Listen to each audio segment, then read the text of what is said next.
یہ بات بھی آپ لوگوں کے علم میں ہے کہ ہمارے جو بلوچ مسنگ پرسنز کا ایک کیمپ لگا ہوا تھا یہاں. نصر اللہ بلوچ میرے ساتھ بیٹھے ہوئے ہیں, یہ چیئرمین ہیں Baloch voice of Baloch missing person کے.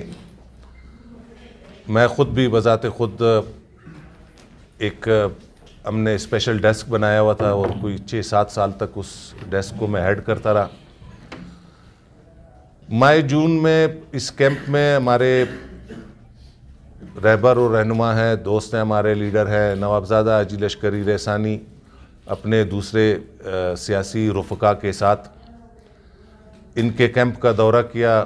اس دورے کے دوران پھر انہوں نے سب نے مل کر ایک ریلی نکالی.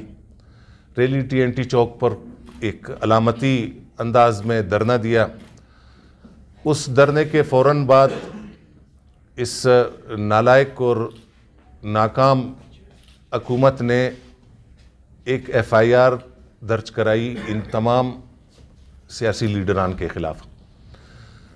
تو 3 دن پہلے کچہری میں میرے کسی جونیئر نے کہا کہ اس قسم کا کوئی FIR ہے. جب خیر وہ ہم نے دستاویزات اور اس کے ڈاکومنٹس نکالے تو پتہ چلا کہ اس میں نوابزادہ حاجی لشکری رحسانی, ماما قدیر بلوچ, چیئرمین نصر اللہ بلوچ اور دوسرے ساتھیوں کے خلاف ساتھیوں کو اس FIR میں نامزد کیا اور بغیر ان سے پوچھیں, ان کو انفارم کیے, نہ ان سے کسی نے بیان لیا, نہ ان سے کسی نے کوئی جا کے ملے ہیں, ان کو اپنے طور پر اشتہاری بھی قرار دیا.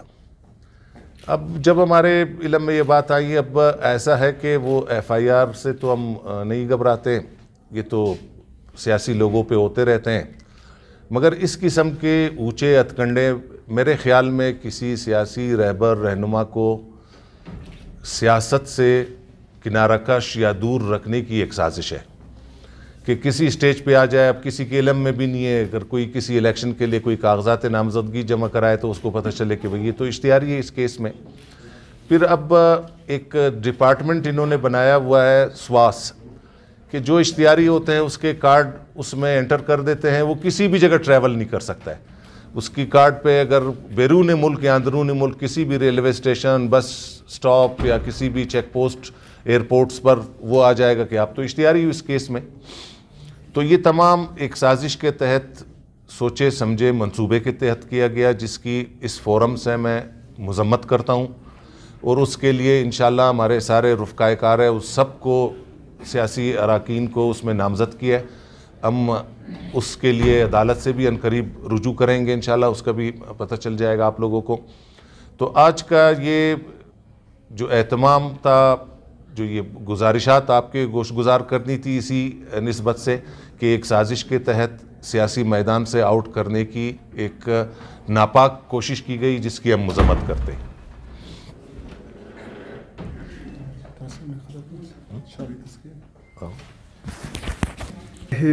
معزز صحافی حضرات, ہم آپ لوگوں کے مشکور ہیں کہ آپ کانفرنس کو اس ٹائم پریس کانفرنس کو کوریج کرنے کے لیے یہاں پر آئے. میں آپ لوگوں کو بتاتا چلوں کہ voice for Baloch missing person ایک غیر سیاسی جماعت ہے, تنظیم ہے, اور ہماری آرگنائزیشن کے تمام ممبران افیکٹڈ فیملیز پہ مشتمل ہیں. ہم گزشتہ 13 سالوں سے پرامن آئینی طریقے سے لاپتہ افراد کی بازیابی اور جبری گمشدگیوں کے ساتھ جو ماورا آئین اقدامات ہے اٹھائے جا رہے ہیں, ان کے خلاف ہم لوگ پرامن اور آئینی طریقے سے جہد کر رہے ہیں. اس حوالے سے ہم بلوچستان ہائی کورٹ اور سپریم کورٹ تک بھی ہم لوگ گئے لاپتہ افراد کے مسئلے کو لے کے. تو وہاں پر بھی ہمارا موقف یہی رہا ہے کہ اگر کوئی ریاست مخالف ایکٹیویٹیز میں ملوث ہے, ہم ان کی حمایت نہیں کرتے. ہمارا ڈیمانڈ یہی ہے کہ وہ اس کے پورا ایک اہل خانہ ہوتا ہے. ہم بار بار مطلب گورنمنٹ کے ساتھ اور سپریم کورٹ کے سامنے یہی گزارشات کرتے ہیں. دیکھیں, ہم یہ کہتے ہیں کہ جبری گمشدگیوں کا مسئلہ ملک کی انسانی ہمدردی کے بنیاد پر دیکھا جائے. ایک شخص کی جبری گمشدگی کی وجہ سے اس کا پورا خاندان ذہنی اذیت سمیت بہت سے مشکلات کا شکار ہوتے ہیں, ان کی بیوی بچے ہوتے ہیں. تو ہم یہی گزارشات وہاں پہ رکھتے ہیں کہ دیکھیں, اگر جس بندے کو آپ لوگوں نے اٹھایا ہے ملکی قانون یہاں پہ موجود ہے ان کا آپ لوگ ٹرائل کر دیں. جو اس کا سزا بنے گا ہمیں قبول ہے, ہم انکار نہیں کریں گے, لیکن ہم یہ کہتے ہیں کہ خاندان کو جبری گمشدگی کی اذیت سے نکالا جائے. اور اس کے علاوہ ہم نے وفاقی اور صوبائی حکومت کے سطح پر حتیٰ کہ وزیر اعظم کے ساتھ بھی ہم لوگوں نے میٹنگز کی ہے, ان کے سامنے بھی ہم نے ان مسئلوں کو رکھا. اور جو وفاقی لا منسٹر ہے فاروق نسیم, ان کے ساتھ بھی ہم لوگوں نے 3 گھنٹے متواتر ان مسئلوں پہ بات چیت کی, تو انہوں نے خود ایگری کیا کہ واقعی بھائی ملک کے اندر جبری گمشدگیاں ہو رہے ہیں, اور وہ کہہ رہے ہیں کہ وزیر اعظم بھی چاہتا ہے اور ہم بھی یہ چاہتے ہیں کہ یہ مسئلہ ملکی آئین کے تحت حل ہو. تو آج میں یہ چیزیں آپ لوگوں کے ساتھ سامنے وضاحت کے ساتھ پیش کرنا چاہتا ہوں. ہم نے ان کے سامنے یہی رکھا تھا کہ پہلے ایک قانون موجود ہے, آپ ان کے تھرو ان کا ٹرائل کرو. اگر وہاں پر آپ لوگوں کو بھروسہ نہیں عدالتوں کے اوپر, آپ ان لوگوں کے لیے اسپیشل کورٹس بنا دیں. صرف یہ ہے کہ ہم یہ چاہتے ہیں کہ ان کا اوپن ٹرائل ہو. پھر لاسٹ میں ہم نے کہا تھا, طاہر صاحب بیٹھے ہوئے, کہ فوجی جو ٹرائل ہے وہ غیر آئینی ہے سیول مسئلوں کے حوالے سے, لیکن ہم نے پھر بھی ان کو یہ کہا ہے کہ اگر آپ لوگ ان کا فوجی ٹرائل کرنا چاہتے ہو اور جس طرح کر رہے ہو آپ لوگ اوپنلی کرو, ہمیں اس میں اعتراض نہیں ہے, لیکن ہم یہ چاہتے ہیں کہ لوگوں کی جبری گمشدگیاں بند ہو. تو اس حوالے سے ہم مسلسل احتجاج پہ ہے. ہم یہ چاہتے ہیں کہ ملک کے اندر ماورائے آئین اقدامات کا تدارک کیا جائے, اور جو ملک میں بسنے والے شہری ہیں ان کے ساتھ ملکی آئین اور قانون کے ساتھ رویہ اختیار کیا جائے. دیکھیں, جن اداروں نے آئین کی پاسداری کی حلف اٹھائی ہے, اب ہمارے یہ سمجھ میں نہیں آتا ہے کہ اس ملک کے شہریوں کے ساتھ کیوں وہ غیر آئینی اقدامات اٹھاتے ہیں, اور اپنی جو ان کا حلف ہے ان کی کیوں وہ لوگ پاسداری نہیں کرتے. اگر ملک کے طاقتور ادارے آئین کی پاسداری نہیں کرتے تو جو عام شہری ہے پھر ان پہ آپ کس طرح اعتماد کر سکتے ہو یا بھروسہ کر سکتے ہو کہ وہ ملک کے آئین اور قانون کو پاسداری کریں. تو ہم ان سے آج اس پلیٹ فارم سے پھر گزارش کرتے ہیں, حکمرانوں سے اور ملکی اداروں کے سربراہوں سے, کہ ملک کی آئین کی پاسداری کی جائے. ہم یہ چاہتے ہیں کہ ملک کی آئین ایک عام شہری کے لیے بھی ایک ہو اور اس ملک کے طاقتور اداروں کے سربراہوں کے لیے بھی ایک ہو. یہی ہمارا موقف رہا ہے. یہاں پر ہمارے صافی برادری بیٹھے ہوئے, آج تک ہم نے نہ ریاست کو غلط کہا ہے یا نہ ریاستی اداروں کو ہم لوگوں نے غلط کہا ہے. حالانکہ میں بذات خود ایک افیکٹڈ فیملی سے میرا تعلق ہے, 20 سال سے میں سفر کر رہا ہوں. آپ میرے اسٹیٹمنٹس اٹھا کے دیکھیں, آپ میرے تقاریر اٹھا کے دیکھیں, آج تک میں نے نہ ریاست کو برا بلا کہا ہے نہ ریاستی اداروں کو برا بلا کہا ہے. تو ہم ان حکمرانوں کو اور ان ریاستی اداروں کو یہ کہنا چاہتے ہیں کہ اس ملک کے اصل شہری ہم ہیں. میں آج دعوے سے کہتا ہوں کہ آپ لوگوں نے اسمبلیوں میں یا جن لوگوں کو آپ لوگوں نے بٹھایا ہے, وزارت دی ہے, اور بڑے بڑے عہدوں پہ لایا ہے, میں آج پریس کلب کے سامنے یہ دعوے سے کہتا ہوں کہ آپ ان کو وہاں سے ہٹاؤ. ان کے خلاف جس طرح ہمارے ساتھ رویہ اپنایا جا رہا ہے, آپ ان کے ساتھ ایک ہفتہ رویہ اپنا کے دیکھو کس طرح ریاست کو بھی گالیاں دیں گے اور ریاستی اداروں کو بھی گالیاں دیں گے. حالانکہ بہت سے منسٹرز بھی ہے, جب ان کو تنگ کیا جاتا ہے وہ ان چیزوں کو ریاست کے خلاف بولنا شروع کرتے ہیں. تو یہ ہم ہے کہ ہم ابھی تک نہ ریاست کے خلاف بول رہے ہیں نہ ریاستی اداروں کے خلاف بول رہے ہیں. تو اس کے بعد جس طرح طاہر صاحب نے آپ لوگوں کو تفصیلی بتا دیا کہ جو ہمارا پروٹیسٹ تھا وہ بھی پرامن تھا. ہم نے انتظامیہ کے ساتھ بھی رابطہ کیا تھا, وہ بھی ہمارے ساتھ آئے تھے. ہم نے پرامن طریقے سے یہاں سے ہمارا وہاں پہ احتجاج کیا تھا اور وہاں پرامن ہم لوگوں نے احتجاج کی تھی. تو نوابزادہ حاجی میر لشکری صاحب بھی ہمارے ساتھ تھے, دیگر پولیٹیکل پارٹیز کے لوگ بھی ہمارے ساتھ تھے, لاپتہ افراد کے اہل خانہ بھی ہمارے ساتھ تھے. تو اس پرامن احتجاج کو بھی ہم انتظامیہ کے ساتھ بیٹھ کے ہم لوگوں نے ختم کیا تھا. حالانکہ ہم لوگوں کا یہی ارادہ تھا کہ ہم وہاں پہ دھرنا دیں گے جو لواحقین تھے, لیکن اس کے بعد انتظامیہ کے ساتھ ہم نے کوارڈینیشن کر کے تعاون کر کے اپنے لوگوں کو راضی کیا تھا اور وہاں سے ہم نے ان کو اٹھایا تھا.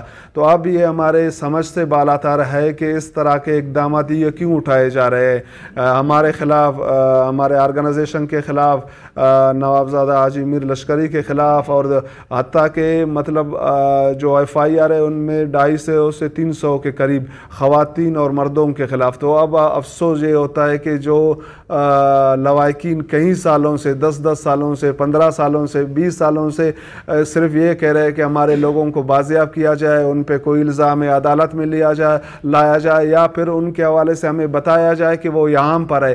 ان کو صرف اس ڈیمانڈ پہ ان کے خلاف بھی FIR درج کیا جا رہا ہے. تو ہم یہ سمجھتے ہیں کہ یہ ایک قابل مذمت بات ہے, یہ انسانی حقوق کی وائلیشن ہے, یہ ملکی آئین اور قانون کی وائلیشن ہے, اور ہم یہ سمجھتے ہیں کہ اس طرح کے منفی ہتھ کنڈوں سے آج میر لشکری رحسانی صاحب اور مجھ سے میرے آرگنائزیشن کے وائس چیئرمین ماما قدیر اور جو لاپتہ افراد کے لواحقین ہیں یا جو ہمارے ساتھ دیگر جو پولیٹیکل پارٹیز آئے ہوئے ہیں, ان کے خلاف ان کو آواز کو بزور طاقت دبانے کی کوشش کی جا رہی ہے. تو ہم آج واضح کر دینا چاہتے ہیں کہ ہم لوگ پرامن لوگ ہیں, ہم لوگ آئین کو فالو کریں گے.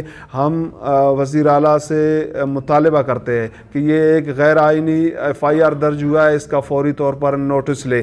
اگر وزیر اعلیٰ اس کا نوٹس نہیں لے گا اور اپنے آئینی اختیارات استعمال کر کے اس کو ختم نہیں کرے گا تو ہم واضح کر دینا چاہتے ہیں کہ اس کے حوالے سے ہمارا جو پرامن مذمت ہے ہم اس میں شدت لائیں گے. وہ بلوچستان سمیت ہم اس کو پورے پاکستان میں بھی پھیلائیں گے, اور اس کے علاوہ ہم ان ناروا سلوک کے خلاف جو ہمارے ساتھ کیا جا رہا ہے, جو ہمارے ساتھ شریک ہونے والے ہمارے معزز شخصیات کے خلاف کیا جا رہا ہے, تو میں آج سے واضح کر دینا چاہتا ہوں کہ اس حوالے سے ہم تمام ایمبیسیز کو بھی لیٹر لکھیں گے, UN کو بھی ہم لوگ لیٹر لکھیں گے, اور باقاعدہ جو انٹرنیشنل ہیومن رائٹس آرگنائزیشنز ہیں ہم پرامن احتجاج کے ساتھ ان کو بھی لیٹر لکھیں گے. ہم آخر میں پھر آپ لوگوں کا شکریہ ادا کرتے ہیں اور ہم امید کرتے ہیں کہ آپ لوگ ہماری اس آواز کو حکمرانوں تک اور ملک کے طاقتور اداروں تک پہنچانے میں اپنا کردار ادا کرو گے. آپ لوگوں کا بہت بہت شکریہ. آپ نے دیکھا کہ 2018 کے جو ایک غیر منصفانہ نام نہاد انتخابات ہوئے ہیں, پھر اس انتخابات کے ذریعے جن جعلی لوگوں کو کوئٹہ شہریوں پر مسلط کیا گیا. قاسم سوری کا آپ کے سامنے کیس چلا, ہم نے چیلنج کیا, کیس چلتا رہا. اس مقدمے میں نادرا کو ہم نے رقم جمع کرا کے ہم نے کہا کہ اس کی تھمب امپریشن کرائی جائے نادرا سے. نادرا حکومت کا اپنا ایک ذیلی ادارہ ہے, فیڈرل گورنمنٹ کا. اس کے ذریعے سے اس کی ایک رپورٹ آ گئی کہ اس حلقے میں جتنے ووٹ اس کو پڑے ہیں جعلی ووٹ ہیں. تو مقصد ہمارا کیا تھا کہ ہر فورم پہ نوابزادہ حاجی لشکری رحسانی یا اس کے رفقا یا ایسے سیاسی لوگوں کو دیوار سے لگانے کی کوشش کی جاتی ہے. پہلے ایک ایکٹ کرتے ہیں کہ یہ پارلیمنٹ سے دور ہوں, اور اس کے بعد کوشش یہ ہوتی ہے کہ مقدمات میں الجھے رہیں اور اس سے اپنے عوام, اپنے شہریوں اور اپنے لوگوں سے دور رکھا جائے. یہ بھی اسی قسم کی ایک شرارت تھی کہ پارلیمنٹ سے تو ہم نے آؤٹ کر دیا آپ کو, اب آپ کو اس FIRوں میں پھنسا کے کہ مقدمات میں آپ الجھے رہیں اور اپنے شہریوں سے دور رہیں. یہ اس قسم کی ایک پری پلان یا آفٹر تھاٹ اور سازش کے تحت کی گئی ہے یہ FIR. جی میں نے پہلے بھی آپ سے عرض کیا کہ اس کے لیے ہم نے اس سے پہلے بھی عدالت کا دروازہ کٹکھٹایا, اس کے لیے بھی عنقریب عدالت کا دروازہ ہم کٹکھٹائیں گے, اس کو چیلنج بھی کریں گے اور ہر فورم پہ اس کا مقابلہ بھی کریں گے. دفعات اس میں یہ شامل کیے گئے ہیں. ایک تو آپ لوگوں کے علم میں ہوگا کہ اس وقت جون 2021 میں کوئی سچ سختی نہیں تھی جیسے کہ 2020 میں کورونا کے حوالے سے سختیاں تھیں کہ یہ SOPs یا اس کا خیال رکھنا. اس میں ایک سیکشن 270 شامل کیا گیا ہے کہ یہ لوگ باعث بن رہے تھے اس کا جو ہے وائرس کے پھیلاؤ کا باعث بن رہے تھے. کار سرکار میں مداخلت, سرکاری اہلکاروں کو اس کے کام سے روکنا, مجمع خلاف قانون, ایک ایسا مجمع کہ جس کو قانون اجازت نہیں دیتی. حالانکہ یہ تمام آئین کے خلاف ہے. آئین کا اگر آپ آرٹیکل 4 سے 28 تک دیکھ لیں جو ایک مدر لا ہے, سب پہ باری ہے یہ جو آئین ہے, اس میں آپ کو آئین نے یہ حق دیا ہوا ہے کہ freedom of movement, freedom of speech, freedom of movement میں آرٹیکل 15 آپ کو کہتے ہیں کہ آپ جہاں بھی موو کریں آپ موو کر سکتے ہیں with in the territorial jurisdiction of the state, اور گورنمنٹ پابند ہوگی آپ کے مال و جان کے تحفظ کی. مگر یہاں تو آپ کو آپ کے آئینی حقوق سے بھی روکا جا رہا ہے کہ جو آئین آپ کو یہ حق دے رہے کہ کسی بات پہ احتجاج آئینی اور قانونی حق ہے سب کا، کہ اگر کسی بات پہ آپ احتجاج کر رہے ہیں، کسی طرف حکمرانوں کی توجہ مبذول کرا رہے ہیں، اس توجہ پہ بجائے غور کر دیں کہ آپ لوگوں کے خلاف FIR کاٹی جاتی ہے. محسن بیگ کا مقدمہ آپ کے سامنے، اس فورم سے میں اس کے خلاف بھی جتنے اقدامات کیے گئے حکومت کی طرف سے اس کی بھی میں مذمت کرتا ہوں. پھر کمال یہ ہے کہ اس نے اپنے حقوق کے لیے محسن بیگ نے عدالت کا دروازہ کھٹکھٹایا. ہمارے وزراء کا آج کا اسٹیٹمنٹ میں اخبار میں کہ اس جج کے خلاف جس نے ان کو ریلیف دی ہے اس کے خلاف ہم جوڈیشل کمیشن میں جائیں گے. بہت شرم کی بات ہے ان کے لیے.